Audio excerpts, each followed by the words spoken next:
అలా అని అల్లుడు ముందు నీ కూతురు మెడల్లో తాళి కడతాడని పగట్టి కళలు కనకు. నేను తలుచుకుంటే పైన ఉన్న సూర్యుడిని కిందకు దించగలను. ఆహా, నువ్వు తలుచుకోకపోయినా సూర్యుడు సాయంత్రానికి కిందకి దిగుతాడు. కాని నేను తలుచుకుంటే కింద ఉన్న సూర్యుణ్ణి పైకి పంపగలను. చూదామా?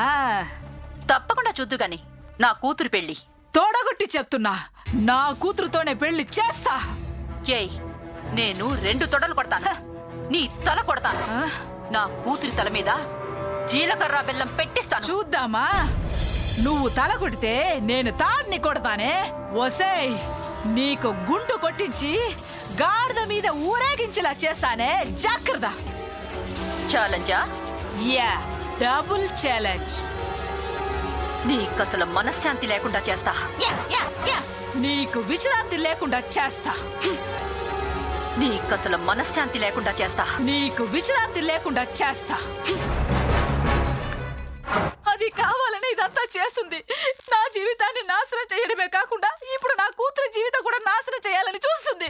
ఇప్పుడు నన్నేం చేయమంటావు? చూడండి, మీరు ఏం చేస్తారో నాకు తెలియదు. బాలు నా అల్లుడు కావాలి, లేకపోతే నేను బ్రతికి ఉండడం మీరు చూడరు. ఇదిగో చూడండి, మీకు నా మీద చందన మీద ఉన్న ప్రేమ నిజమైతే డాక్టర్ బాలు నా కూతురి మెడలోనే తాళి కట్టాలి. అలా జరగకపోతే మేమిద్దరం ఉరితాడికి వెళ్లాడతాం. మా చావుకి మీరు ఆ రాక్షసే కారణమని రాసిపెట్టి మరీ చేస్తాం.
చేసుకున్న కృష్ణయ్య స్వామి, శివయ్య స్వామి, కుమార స్వామి దేవుళ్ళైన తలలు తిరిగెరా, వారే శిలగా మారెరా.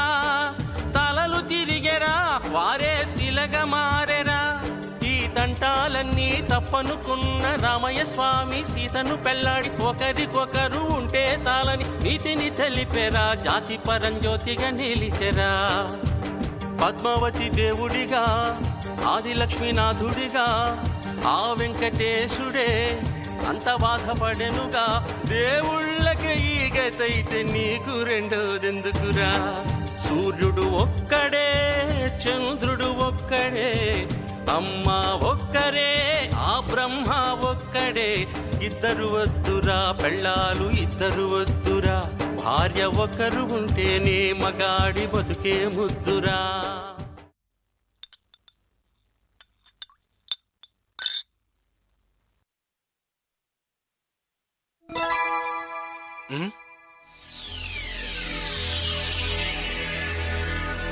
కాదు విషం. ఏంటో చూడటానికి స్పైడర్ మ్యాన్ లా ఉన్నా ఒంటి నిండా రోగాలు.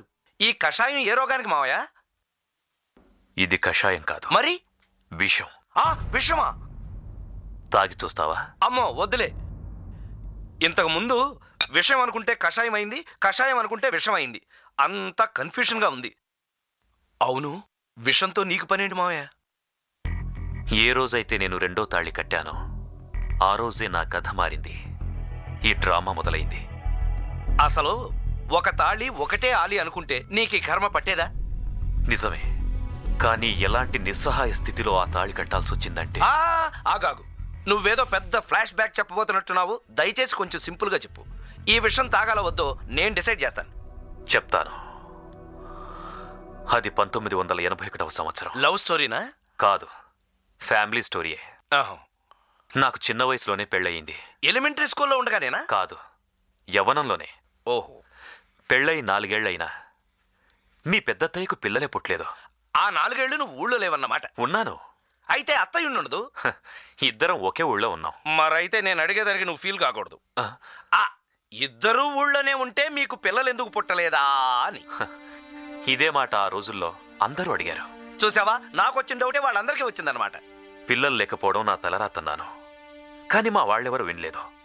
వంశాన్ని నిలబెట్టుకోవడానికి వారసుడు కావాలని బలవంతంగా నాకు 2వ పెళ్లి చేశారు. ఆ దెబ్బతో నీ తలరాత మారిపోయింది. మధ్యలో నువ్వు అడ్డురాకు. ఆ రోజుల్లో మీ చిన్నత్తయ్యని చూస్తే కళ్ళు చెదిరి ఒళ్ళు జివ్వుమని పులకరించేది. ఇప్పుడు మాత్రం తక్కువ. సారీ. ఎక్కడాగాం? మరదే చిన్నత్త కళ్ళు ఒళ్ళు. పెళ్ళైన 1 నెల రోజులకే మీ చిన్నత్తయ్య నెల తప్పింది. ఆహా. ఆ తరువాత వారానికే మీ పెద్దత్తయ్య పెద్ద వాంతి చేసుకుంది. అదేంటి మావయ్య, చిన్నత్త నెల తప్పితే పెద్దత్త వాంతి చేసుకోవడం ఏంటి? ఆవిడ కూడా నెల తప్పింది కాబట్టి. ఓహో, ఒకే నెలలో ఇద్దరూ నెల తప్పారు. ఎందుకు తప్పరు? ఇదేమన్నా తక్కువ పర్సనాలిటీయా? వాళ్ళిద్దరూ నెల తప్పిన దగ్గర నుంచే నాకు మతే తప్పింది. ఈ మాత్రానికే విషం తాగాలా? మీ ఇద్దరత్తయ్యలు పోటీ పడి చేసే ఈ 2 పెళ్లిళ్ళు ఆపాలంటే 1 నేను విషం తాగాలి, 2 నేను తాగాలా? చిచి, ఈ విషయం నీకు కాదురా, నాకు.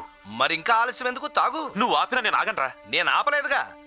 కానీ ఇందులో ఇంకో చిన్న సమస్య ఉంది. మళ్ళీ ఏంట్రా?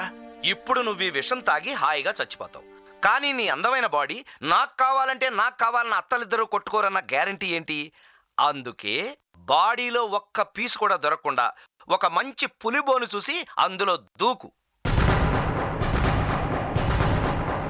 పులిబోనులో దూకితే బాడీ దొరకదన్నమాట.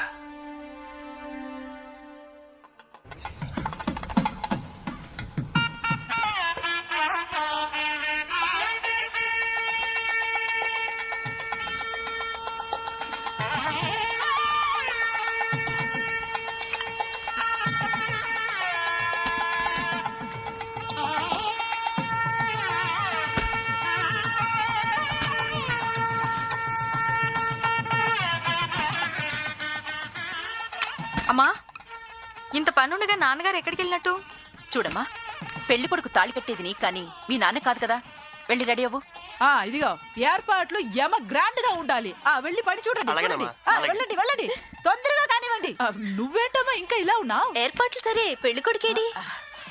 వంట కథలా దాచిపెట్టాను. బ్రెయిన్ ఆఫ్ ఆంధ్ర అంటే మీరేనమ్మా. Of course.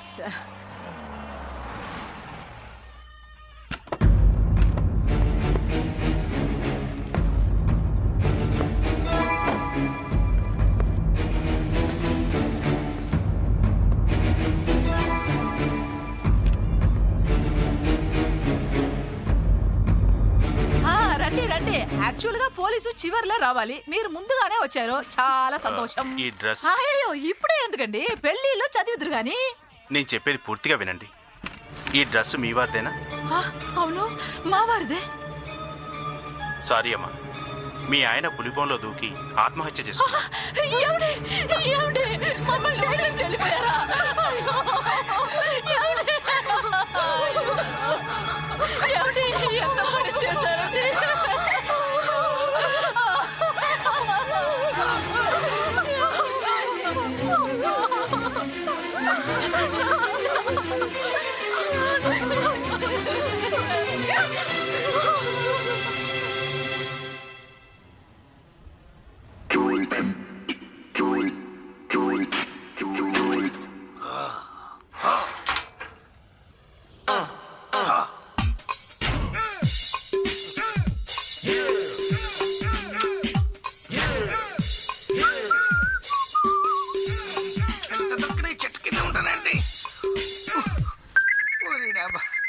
చైన్ ఊడిందా?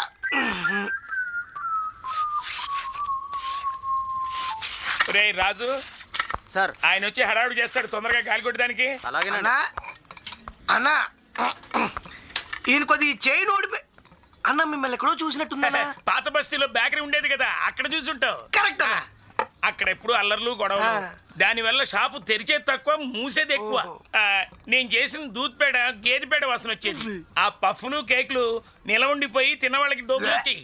అంతా లాసే, ఇంకా లాభం లేదని చెప్పి ఈ సైకిల్ షాప్ పెట్టుకున్నా. ఇందులో మునిగిపోయేది లేదు, మునిగిపోయేది లేదు, అంతా ప్రాఫిటే.